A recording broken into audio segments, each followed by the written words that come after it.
We have never been so close to World War III as we are right now, with what's going on in Ukraine and Russia and the Middle East. Well, let's. I had no wars in the whole world. Think of it. And I talked them out of wars. I talked plenty of countries out of wars. I had the whole world, other than ISIS, which I inherited. And I knocked out ISIS in a matter of weeks. It was supposed to take 4 to 5 years. I did it in a matter of weeks. We actually have a great military. We don't know how to use it, but we have a President Trump, with great respect, I was asking about tariffs. You've gone off about that. Seeing you brought up tariffs and foreign policy, many people would say the biggest problem with your tariffs is actually geopolitics. You, in your first term, you got some credit for effectively saying that there was a Cold War against China. That's what America was in. You look at the last Cold War against the Soviet Union, America won it in part because it rallied allies to it. You're talking about slamming allies with 30%, 20% tariffs. Isn't this time you're going to end up trying to rally the West and you're dividing it instead? Isn't that the real problem with tariffs, even beyond all the problems to do with the economy, where you keep on bringing out these individual examples, but the overall effect is going to be dramatic? No, answer first about foreign policy. Yeah, I'll do that. How does it help you take on China, turning all your allies against? Tremendously, because China thinks we're a stupid country, a very stupid country. They can't believe that somebody finally got wise to them. Not one president, Bush, Obama, Barack Hussein Obama, have you heard of him? Not one president, think of it, not one president charged China anything. They said, oh, they are a third world nation, they are developing. Well, we're a developing nation too. Take a look at Detroit. Take a look at our cities. We're a developing nation. We have to develop more than they do. We're way behind them. You take a look at what's happened to our cities. So what I'm saying is my question was about your allies, not about China. You are going to annoy the people you need to rally behind you. But our allies have taken advantage of us more so than our enemies. Our allies are the European Union. We have a trade deficit of 300. It really is crazy how, like, by virtue of being potentially the president again, he could destabilize the entire planet. I mean, there's Euroscepticism, like that's one thing with the EU, you know, for right-leaning parties over there. But like to this level, just flat out, oh yeah, we lead the world. Let's just abandon everyone. Like, I'm going to exclusively be on good terms with North Korea, Russia, and Hungary. And apart from that, you know, like, we're actually at odds with literally everyone. $1 billion with the European Union. Our allies are Japan. You know, Abe was a very good friend of mine. He was a great guy, great. And I said to him in Japan, he was assassinated. And he was a great man. He really was. I didn't see too many like him. And he got very sick and he had to take off, and then he was actually making a comeback. He was going to make a comeback and he would have won easily. But he was a great gentleman, handsome, wonderful man, respected by everybody. And I went to him and I said, Shinzo, we have to talk. What? Trade. And he goes, I'll never forget it. I know. I said, what do you know? I knew you'd come to me. Why do you say that? Because I can't believe, I wouldn't tell the story if he was alive, actually. Said, I can't believe how many years it's been that nobody even negotiated with us in America. I said, Shinzo, you have to pay for your cars. You're sending millions of cars. You don't accept a car from us. You don't have one car that you accept, and yet we're selling 3 million, 4 million of your cars. I said, Shinzo, on agriculture, you won't even accept our agriculture. And I renegotiated the whole trade deal from a little disadvantage because I was stuck with a bad deal. I mean, we have trade deals that were so bad that I said, who are the people that are doing it? They're either very stupid or they're getting paid off, okay? It's one or the other. It's very simple. We have the worst trade deals all over the world. South Korea, I love South Korea. They're wonderful people, extremely ambitious. They have a money machine. We protect them from North Korea and other people. North Korea is very nuclear. I got along with him very well, Kim Jong-un. Yes. But wait, they don't pay us anything. And I said, this is crazy. If I didn't put tariffs on, you know, the motor companies, the car companies, they make most of their money at small trucks. I put tariffs on China, but I put 27.5%. Otherwise, we'd be flooded with Chinese cars, and all of our factories would close. We'd have no jobs at all in the auto industry. That goes for electric, by the way, which is a killer, which I've explained, and I don't think I have to bore anybody by talking about it. But I put tariffs on South Korea because they were sending in trucks And I put tariffs on, fairly substantial tariffs. Do you know that our car companies make almost all of their money with the small trucks, SUVs and small trucks? Hey, we just learned about this. If I took those tariffs on, you would be inundated. Every car company would be out of business. And I got calls from Ford. I got calls from everybody saying, sir, I can't believe you're doing this for us. You saved our company. They make all their money with this. They make most of their money with the small truck and, the SUVs. Many consumers ended up with more expensive cars. But let me just come at you on foreign policy. You wouldn't have a car company. You have said that Taiwan should pay for US protection. Yeah. I ask because this morning you just mentioned North Korea. The Chinese army, literally as we speak, are engaged in rehearsals for a full naval blockade of Taiwan. So I suppose my question to you, if China invades Taiwan, would you send American... Recent poll in Japan found 71% of Japanese public prefers Kamala over Trump. Essentially, every country on earth prefers anyone but Trump by a massive margin. The only exceptions I know of are Israel and Hungary. I'm sure there are a few others, but like overwhelmingly, yeah. So does South Korea. South Korea shifted massively against Trump after Trump became friends with Kim Jong-un. Yeah.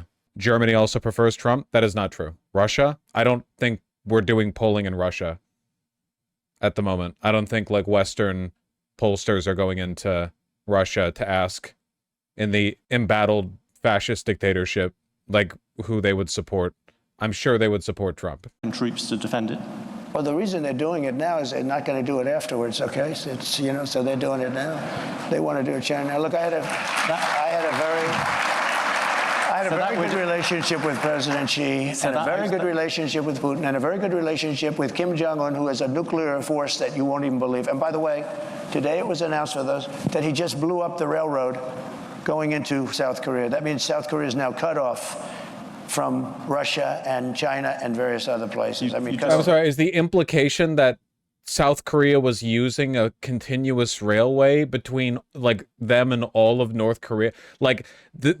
South Korea was receiving trade through North Korea, cut off from Russia. By rail. Mr. Trump, you just mentioned... No, but Putin. These are big things. I have to mention them. Yeah, you just mentioned Putin, though, and this has been this controversy of the past week.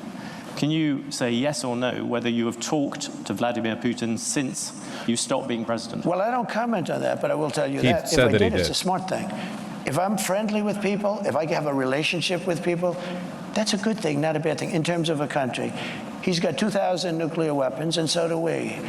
China has a lot less, but they'll catch us within 5 years. That sounds very much like you did talk to him. I don't talk about that. You talk about talking to Netanyahu, you talk about talking to these people. Russia has never had a president that they respect so much, but more importantly, or less importantly, I guess. It's also wild how he will literally only say good things about dictators and only bad things about democratically elected officials. It's remarkable. It's like every time he never misses an opportunity to compliment Putin or Xi Jinping or Kim Jong-un, with no exceptions. Every single time it comes up, there's a compliment. It's remarkable. Or Orban, of course. I went into Russia and people said, oh, he likes Putin and Putin likes him. Let me tell you, the first thing I did was terminated Nord Stream 2.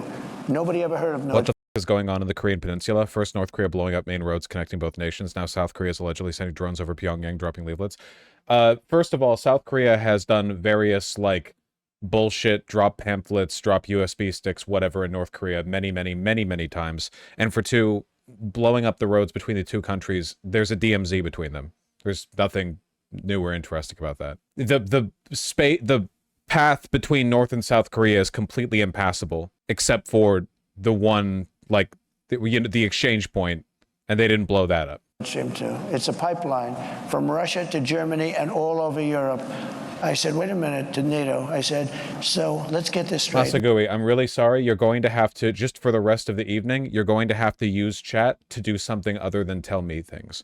You're going to have to use it normally. Say, PogChamp, wow, witty comment, Vosh, or talk to other people in chat. You have to do something that isn't factoiding me. My first meeting, I said, so Putin's building the biggest... I don't want to be a Caucasian. You insistently sharing your knowledge with me is extremely Caucasian. ...line in the world. He's going to Germany, but all over Europe. And you're paying him billions of dollars a year, billions of dollars a month. Germany's paying billions of dollars a month. and we're supposed to protect you against the guy that you're paying all this money to. So is there something wrong with my thinking? So he's building a pipeline to Germany, and we're spending, and by the way, until I got there, we were spending almost 100% for NATO because we had all these delinquent countries. They weren't paying. When I got there, This is incorrect. I said, you know what? And Literally, like, nothing but negative words for our allies, nothing but positive words for our enemies. It's crazy. By the way, my biggest fan is Stoltenberg, just leaving, Secretary General of NATO. He said when Bush came in, he made a speech and left. When Obama came in, he made a speech and left. When Trump came in, he made a speech and he said, let me see your books.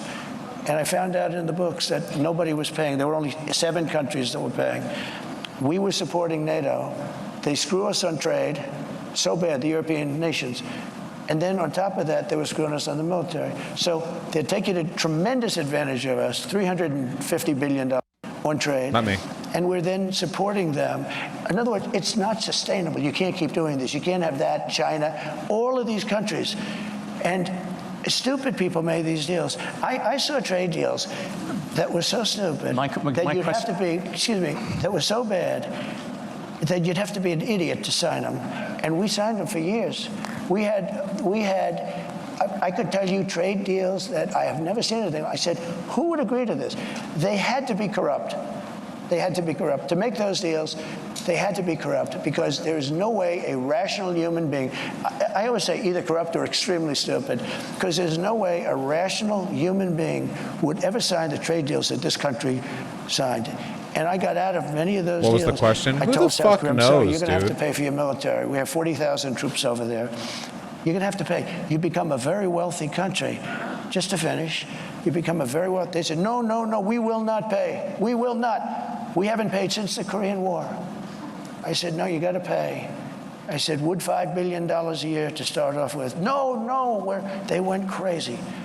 They agreed to 2. I got $2 billion for nothing. And I said, here's what we're going to do. They said, we can't agree to this because we have to go through Parliament. They have the Parliament or whatever their legislature is. I said, that's okay. I fully understand that. Make it $2 billion. But next year I'm going to talk to you again. And I was going to make it $5 billion. And they knew it was coming. The happiest people to see that it was Biden instead of Trump with them, South Korea. You know what they did? They cut off the deal that I made where they were paying us. They backed to nothing because they went back to Biden and they gave it to him for nothing. They were willing to pay. We have 40,000 troops in harm's way, very serious, because you have North Korea is a very serious power. They have tremendous nuclear power. And I said to South Korea, you got to pay. What does he even mean when he says pay? I'm sorry, I have no idea what he's talking about. I genuinely have no clue what he's talking about at all. I have no clue. I thought we were talking about NATO membership participation, or we were talking about South Korea paying dues for our protection, but we don't protect South Korea. Like, we have military bases there, but we have military bases everywhere, and they're not in NATO. So I don't know. I have no idea. And they agreed to do it. And Biden then cut it back, and it's a shame. And I can tell you 50 deals. And if I were there now, they'd be paying us $10 billion a year. And you know what? They'd be happy to do it. It's a money machine, South Korea. You're going to mention Taiwan. You wanted to mention Taiwan. No, you mentioned Taiwan. You said you would defend them. You also seemed to imply that on Putin, you would not. Putin, you seemed to imply that you had talked to him without actually confirming it. I said I don't comment on those things. What about, can I ask you a particular thing about the dollar? You talked about wars. At the New York Economic Club, you said that if you lost the dollar as a reserve currency, it would be like America losing a war. Yeah. You look at what you're going to do in terms of protectionism, drive countries to use the other currencies, and all that debt is also going to lessen the dollar's status as the world's reserve currency. Do you worry about that? The dollar is so secure, your reserve currency is the strongest it'll ever be. And you say that to President Trump. At the moment, there is a thing called the Trump trade in the markets. Do you know what that is? The Trump trade is very simple. People are betting that your policies are going to drive up debt. They're going to drive up inflation. So they're going to drive up interest rates. Are the investors wrong? Yeah, I had 4 years no inflation. I had 4 years no inflation. But that was when you had much. I had 4 years. It's better than that. And Biden, who has no idea where the hell he is, okay? Biden went 2 years with no inflation because he inherited from me. And then they started spending money like drunken sailors. They spent so much money. It was so ridiculous, the money they were spending. They were spending on the Green New Scam. The Green New Scam, the thing Green that New didn't Deal. get passed? You know, it was conceived of by AOC +3. She never even studied the environment in college. She went to a nice college. She came out, she just said, the Green New Scam. She just named all these things. President Trump, the issue at the moment, the markets are looking at the fact you are making all these promises. Latest one was car loans. You're flooding the thing with giving giveaways. But we're going to grow. I was actually quite kind to you. I used 7 trillion. The upper estimate is 15 trillion. People like the Wall Street Journal, who's hardly a communist organization, but you don't know. They have criticized you on this as well. You are running up enormous debt. What does the Wall Street Journal know? I'm meeting with them tomorrow. What does the Wall Street Journal know? They've been wrong about everything. So have you, by the way. You've been wrong about You're trying to turn this. You're trying to turn this. You've been wrong. No, you're trying to turn this into debate. There are business people. There are business. One of the things that does give me a little bit of hope is the fact that this iteration of fascism has already metastasized into such a grindingly irrational one that it can't do the things that it says it wants to do. You know what I mean? Like, the Nazis took over Germany at a point of irrationality, but not as bad as it would get later, if that makes any sense. Like, there is a point where it breaks from reality to the extent that it becomes difficult to govern, and I feel like we reached that point during Trump's presidential term, and we've only gotten worse since there. And at this point, it's like when you have a presidential candidate saying like, oh yeah, 2,000% tariff, it's like you literally can't do that. Like you can't, you remember how like Meloni won in Italy and she's a fascist. She's literally like a supporter of Mussolini. She's with Mussolini's party. But then as soon as she got into power, she moderated and you haven't heard anything about her since. We have not talked about Meloni for like a year here because she hasn't really done much. I mean, don't get me wrong. She's bad. She's done bad things. I'm not defending her. I'm just saying that like she has not been able to act with, you know, the bombast that you would expect of a fascist. And I think a lot of that is just because it's just really difficult to run a country and you can't do all the stupid shit you say you want to do. Wrong. You've been wrong. You've been wrong all your life on this stuff.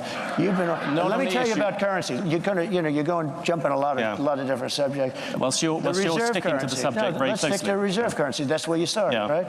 The reserve currency is under threat.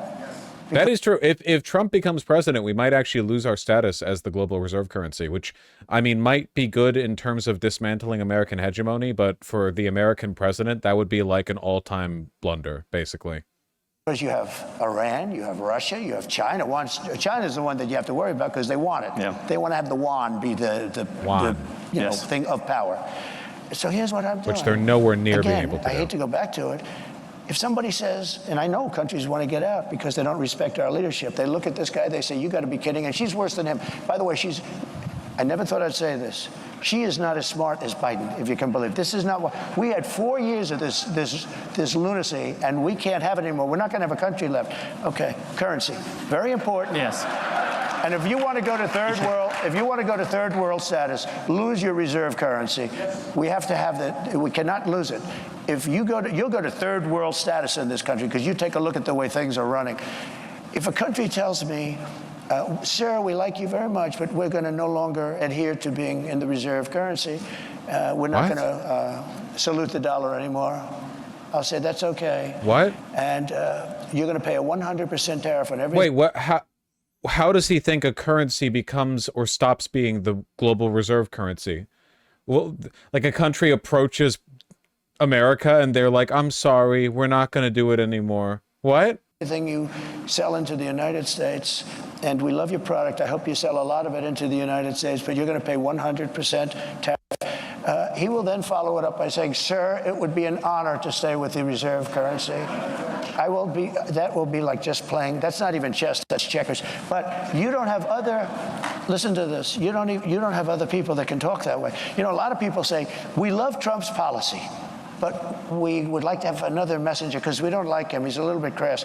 And then, actually, it was Lindsey Graham, I must say. He was a progressive, in all fairness.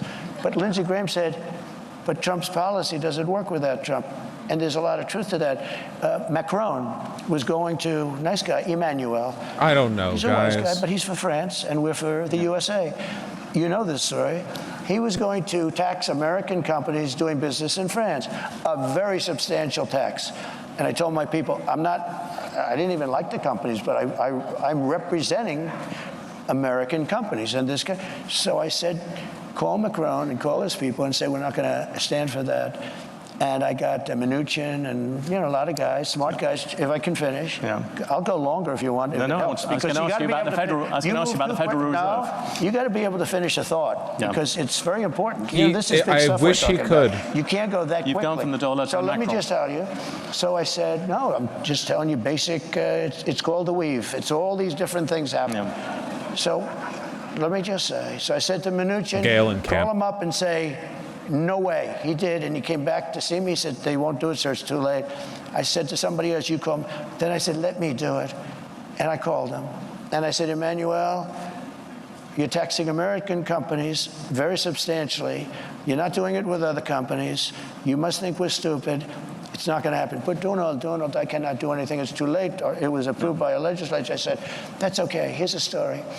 Every bottle of wine and champagne that you send into the United States, effective immediately, and I'm signing it as I speak, I'm charging you 100% on every bottle of wine and champagne. You know, they like the wine and champagne, right?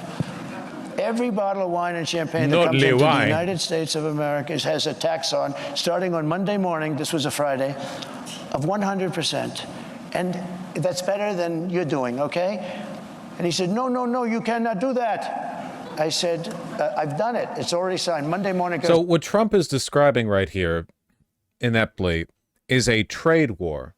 Like, France was going to implement economic policies that cost our businesses doing business there, so I, in return, threatened to run a tariff. How this can be said alongside Trump threatening to tariff the entire planet, but then insisting that it won't cause a trade war, is wild to me. By Trump's logic, you would think that we would immediately acquiesce to France and start, like, complying with their laws because we don't want to lose out on the market. But instead, of course, he threatens a trade war. So, like, that's exactly what would happen if we implemented a mass tariff. May I call you back? Yes, he calls me back in about 3 minutes. We have decided to remove the tax from the companies. I did this all day long, but you don't have. You think Biden does that? I don't think so. Let me ask you a very factual question. The Federal Reserve. All these corporate people, CEOs, and investors are either salivating at the thought of how easy he will be to manipulate, or scared shitless that he'll ruin the economy and how it'll affect their companies. You have this really weird, like, kind of striated response from people who are involved in business, where the people at the absolute top are like, well, we don't care because we control Trump, basically. We'll tell him what to do. He's not going to do anything that'll hurt us. And then one level below that, you have, like, people who run businesses that aren't in that, like, inner circle. And they're like, wait, hold on, this could actually be pretty bad. Let's, like, nervously call...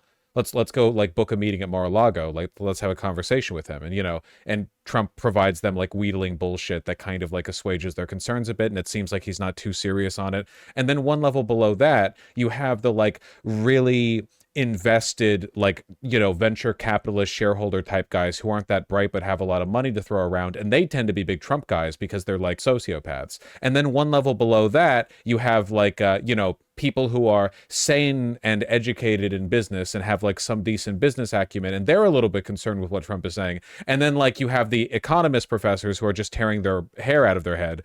You know what I mean? Am I trying, like, does this make any sense? I don't know. Yeah. You say you don't want interest rates to go higher. You've gone backwards and forwards about whether you want to keep Jerome Powell as chair of the Federal Reserve. His term as chair runs on to May 2026. Would you seek to remove or demote him? Look, I think it's the greatest job in government. You show up to the office once a month and you say, let's see, flip a coin. And everybody talks about you like you're a god. Oh, what will he do? I mean, before, the guy used to walk into my office, he was like begging. Oh, he was fine. But you did talk about about removing him once. I did, because he was keeping the rates too high. Yeah. And I was right. And you would do that again? In fact, he actually dropped them too much when I did this. Because I said I was threatening to terminate him. There was a question as to whether or not you could. And there was an article in the New York Times, 2 half pages. 1 page said I can do it by lawyers. 1 half page said I couldn't. And that was enough for him. And he dropped the hell out of the rates. He dropped them too much. He went so, he dropped them actually too much. Okay. Here's the story. I think that if you're a very good president with good sense, you should be able to at least talk to him. I don't say make the decision at all, but I mean, I've been a very successful businessman. I've done really good, much better. Now people are understanding how good I've done. I don't know what he's talking about either. Much better than the fake news wants to give me credit for. Just on the issue of whether you would replace I think I have the right to say, as a very good businessman and somebody that's used a lot of sense, I think I have the right to say that, you know, I think I'm better than he would be. I think I'm better than most people would be in that position. I think I have the right to say I think you should go up or down a little bit. I don't think I should be allowed to order it, but I think I have the right to put in comments as to whether or not interest rates should go up or down. When you looked at the Supreme Court, you came up with a list of people who you thought of replacing, bringing in as Supreme Court justices. Yeah. Would you do that with the Federal Reserve? Well, I no longer need it. It was a great thing. In fact, a lot of people said I got elected because of that. I was an unknown quantity. I was very known as a business guy, but I wasn't known as a political person or the leader of a country. And people were very worried about, you know, actually they were worried, am I going to be liberal, if you want to know the truth? And somebody said, would you come up with a list of 20 or 25 justices, in this case mostly judges, that you'd put in case it were necessary? Now, it's amazing because I got 3 in 4 years. Most people get none. Because, you know, you put them in the young. You tend to put them in young. Only super people put old. You know, you don't put old in because they're there for 2 years or 3 years. You're a 78-year-old man running for president. I got 3. A lot of judges, a lot of presidents get none. I got 3. And a decent line if, like, Trump felt any obligation to respond to anything being said. I think they've been 3 great choices too, by the way. But I don't think you even heard of it. I think they have been really great choices. But I got 3 judges, and you know what they want to do? They want to now put up to 25 justices into the Supreme Court, the radical left, and that can't happen. So I think I've done a great job on putting in justices and 300 judges, and that made a tremendous difference in the country. You know, I was a little lucky because Barack Hussein Obama did not get his judges approved. A lot of them. So I ended up with 125 judges before I got there. Well, it wasn't them not getting approved. It was Mitch McConnell engaging what I would consider in seditious behavior by not allowing the Senate to approve his Supreme Court picks. So, again, most presidents don't even get to put a Supreme Court judge in because there's 9. And, you know, they're there for a long time. Most of them are there for a very long time. And I got 3, which is a very unusual situation. I got 3 in 4 years. Maybe we can change the subject to technology, seeing you wouldn't answer about the Federal Reserve. The U.S. Justice Department is thinking about breaking up Alphabet, as Google likes to be known now. Should Google be broken up? I just haven't gotten over something the Justice Department did yesterday, where Virginia cleaned up its voter rolls and got rid of thousands and thousands of bad votes, and the Justice Department sued them that they should be allowed to put those bad votes and illegal votes back in and let the people vote. So I haven't gotten over that. A lot of people have seen that. They can't even believe it. The question is about Google, President Trump. Yeah, look, Google's got a lot of power. They're very bad to me, very, very bad to me. I mean, I can speak from that standpoint. They only have bad stories. In other words, if I have 20 good stories and 20 bad stories, and everyone's entitled to that, you'll only see the 20 bad stories. And I called the head of Google the other day, and I said, I'm getting a lot of good stories lately, but you don't find them in Google. I think it's a whole rigged deal. I think Google's rigged just like our government is rigged all over the place. You would break them up, in other words?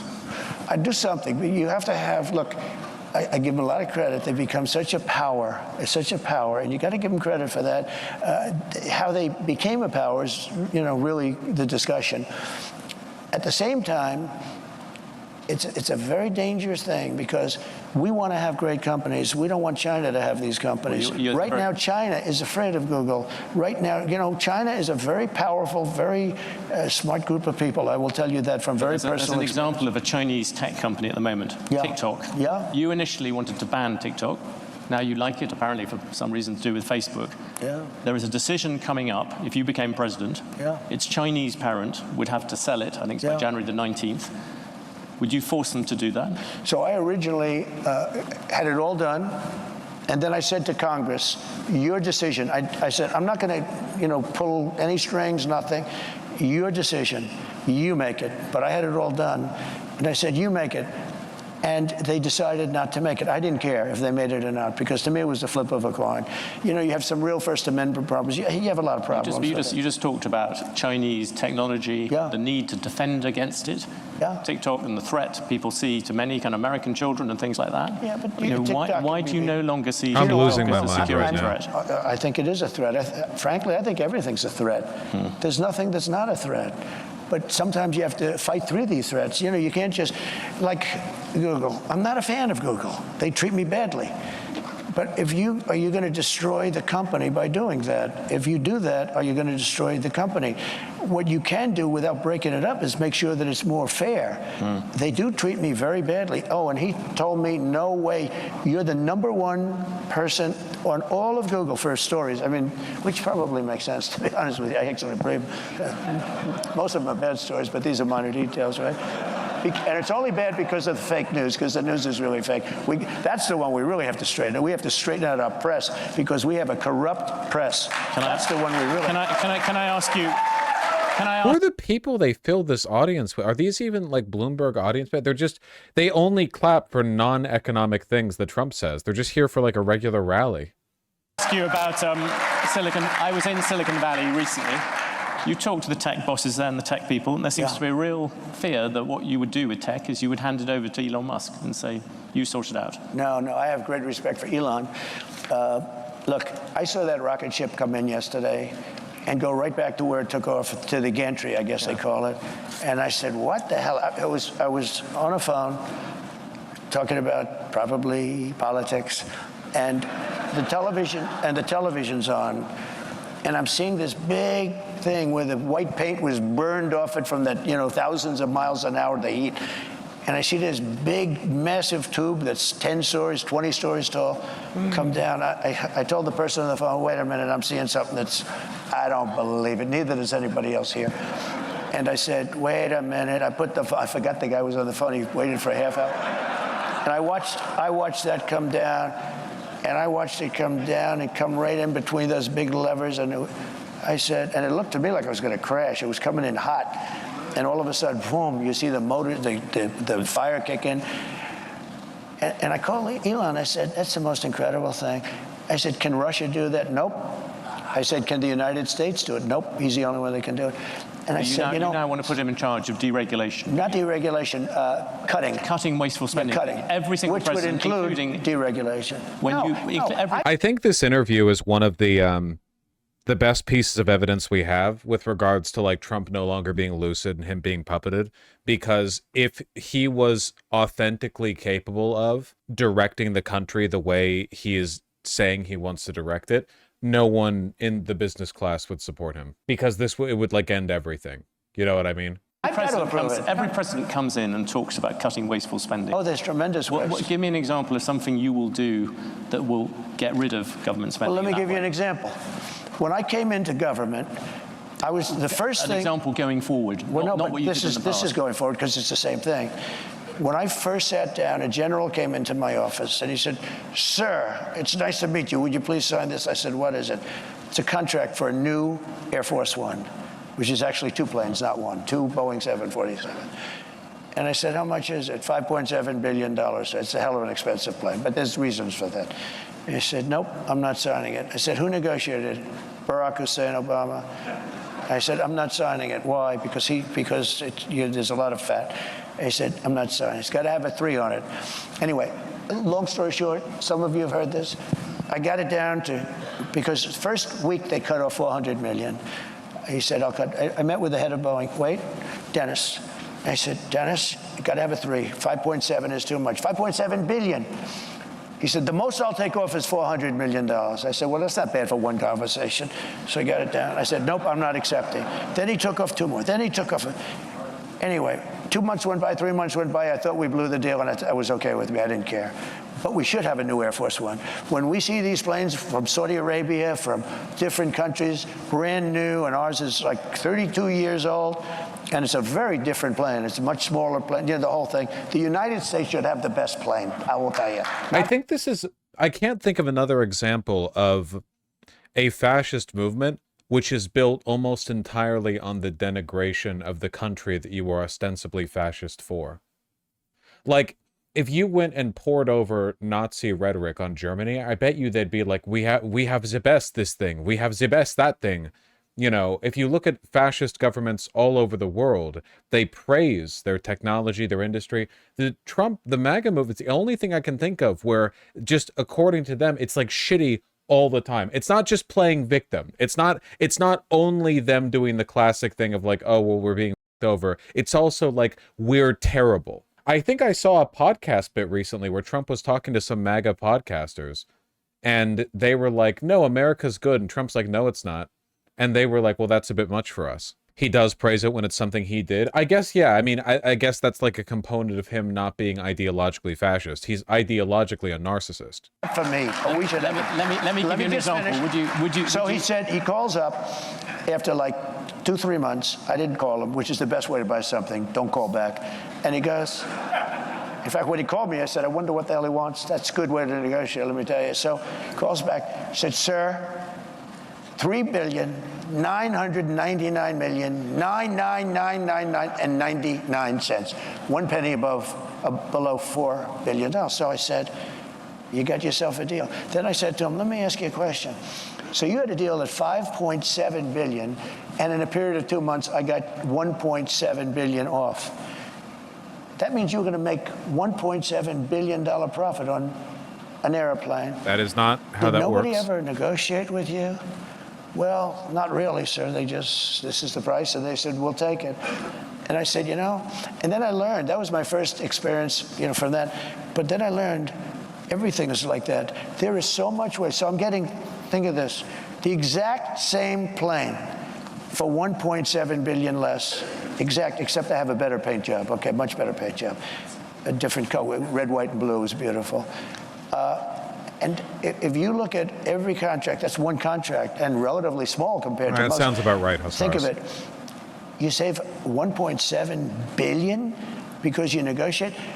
Every deal is like that. We're building ships that are costing 2-3 times more. Can you give me an example of something? There's tremendous waste, fraud, and abuse in our country. And if you could cut it, you would have a surplus without even going into growth. But growth, we will grow. We're going to bring companies and jobs in at levels that you've never seen. And you would never be able to do it because you're not a believer in tariffs. I'm not running for president. Let me tell you, the only way you can do it is through the threat of tariffs. It's the only way you can do it. Can we come back to one thing on that? Deal making. You look out across this room, there are some big businesses, but a lot of small ones. Look at the way you've given us a lot of examples of things where you've negotiated with the heads of big businesses. Right. Give you an example when you put the tariffs on China. I'm running out of the ability to parse and commentate on that. Not running out of. I ran out like 2 hours ago. I did. That's much harder for small business people. Isn't the problem with the way that you do these kind of deals? You're bound to deal with the big companies. It's the small companies who get hit by all these different things and can't find exceptions. Oh, we have exceptions. No, we had an exception rule. I gave Apple an exception. Tim Cook is a great business. Apple is not a small company, and please don't give it Tim Cook. But here's what happened. The question is about small businesses. Yes, but what would you do for them? No, but we have a very talented group of people. Bob Lighthizer did a very good job. We had great people. We had central casting. These are great, and a large group of people. I'm so sorry you have to do this. I don't have to, actually. I don't have to at all. I got the impression from some of the clips that I saw on this that the interviewer was a little bit more combative, but I guess those clips that I saw were literally the only times, and even then they were spoken in this meek little British voice, getting easily overtaken by the great Trump train, who doesn't even slow down. He's doing a rally right now in Georgia. To the general, I want him out. He said, sir, they won't take him back. I said, who? And they said the countries. I won't embarrass them because I know the presidents very well, and they're very streetwise, very smart people. And I said, how much aid do we give those three countries? Sir, we give them $750 million a year. They've taken over Midtown Manhattan. But one of the deadliest and most vicious migrant gangs that Kamala has imported into our country is the savage Venezuelan prison gang known as Tren de Aragua. Have you heard of them? He loves saying that. He's like me saying Bolivia. In Aurora, Colorado, and communities in all 50 states, this gang is terrorizing law-abiding citizens, including taking over multiple apartment complexes, and they are really going, and they are vicious as hell. Take a look at it. Oh, we got movies? Deadly consequences. Border crisis. Oh, we're not going to see it. Crossings are putting a strain on cities across America. It is a full-blown invasion. Armed. Prompter goes, because it goes, I figured 5% of the time. America. 13,099, many of them killed more than one person. America will be respected again. The American people will be optimistic again. And you will be proud of the life and the future you are going to give and giving to your children. Our legacy will be nothing less than the rebirth of the American dream. You don't hear about the American dream anymore. You don't hear about we used to hear about the American dream. My father used to say, you want to live the American dream, son. And I said, what's the American dream, Dad? And I didn't quite make it. I wanted to make it. No, I could have the American dream. You know what? I had the American dream. Did I need this? But I wouldn't swap it. I wouldn't swap it, Byron. I was saying yesterday, I could be on the waters of Monte Carlo. I could be all over the world enjoying myself, but I'd much rather be right here with you. It's true, because we have a mission. We have a mission. And we don't have a choice. What did he just say? I don't know. I don't know. How are you guys doing? How are we doing? Probably not that good. You're probably not doing good. You know, speaking of Georgia, this rally is in Atlanta. Georgia's apparently having a blowout first day early voting record. By the end of today, 305, almost 306,000 votes have been cast in person. The first day early voting record before was 1/3 of that in 2020. 3 times the 2020 number. Georgia? It'd be nice. It'd be cool. They also BTFO'd the coup. Yeah, with the, I mean, this will probably get appealed, but we're getting so close to the actual, you know, election day. I don't know how much time they'll have to overturn it. Judge Robert McBurney said that the county election board has to certify the results and can't reject them. I'm in Cobb and the wait time for early votes were crazy. Nice. Well, I'm glad you went out there. I mean, I don't know if you went out there. You just said you were in Cobb. You didn't necessarily say you were doing early voting in Cobb. Saw this in the feed. What are we doing down here? I ain't gonna vote for a criminal. Well, what he did in January the 6th was enough. And the way he could have did something, man. You know, they was beating on them cops down there. Where's your other Democrat? Hi, come join us. She's a CNN reporter, and she wants some Democrats in Brentwood County, and she can't find one. Hell yeah, brother. I told her I knew a couple. She said, please call her. Please, and she wouldn't quit. Till I said, Thank you. I have voted Republican, you know. yeah. I vote for the man. I don't vote for their party. So what are your thoughts on the election? What are my thoughts on what? On the election. Ain't much to think about it. This is me when someone talks about politics to me in person, you know? Like, this is my job. This is not my... I mean, it is my life as well. There's a pretty heavy level of integration there, but I am, I'm just out on the town, you know? The what? Election? What in tarnation are you talking about? Well, who are you going to vote for? The right person. Well, who you think the right person It won't is? be Donald Trump. Okay, tell me why. Last time you saw him talking, did you watch his lips? Uh-huh. Were they moving? Uh-huh. He's lying. All right, well, so Mr. Wilson here was telling us that January 6th was a big disqualifier for him. It should have been. How do you feel about that? I feel about it like he's anti-American. He's trying to overthrow our government. I feel like this is, we're heavily selecting for who we want to hear from right now. Fun as it would be to pretend that the average white boomer in Georgia is voting blue. Really, though, the massive number of early votes cast in Georgia is an extremely good sign. Funnily, 65 plus voter as a demo Dems are winning this election. I don't believe that. Sorry if this is an annoying question. I don't know if it's possible this season, but can we try doing a news and politics stream where we just ignore the American election? I mean, as much as I'd love to do a stream that's less interesting and gets me less attention and covers topics people find less interesting, I think that, like, the 2.5 weeks before maybe the most pivotal election of, like, my lifetime, I think I might focus on, like, American politics during that time. That's another question, Lily Creme. I should start banning you for them. I love cough drops. Don't you love the last 3 elections have been the most important election of our lifetime? People always get smarmy about that, but isn't that literally how that works? Like, we're dealing with a rising threat, so every successive, you know, like battle with that topic is going to get progressively worse. Like, that's just how that's like how it works, you know? We might eventually have a fall-off point, but, you know, when isn't the presidential election important? The difference between the Democrats and the Republicans didn't really become super pronounced up until, I don't know, I would say 2000, but only on the climate change issue. If you ignore the climate change difference, I don't know how much of a difference there would have been between Al Gore and George W. or H.W., whatever.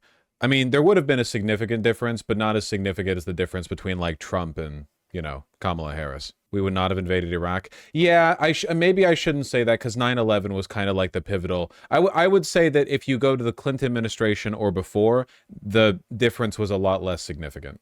But it's kind of like a case-by-case thing.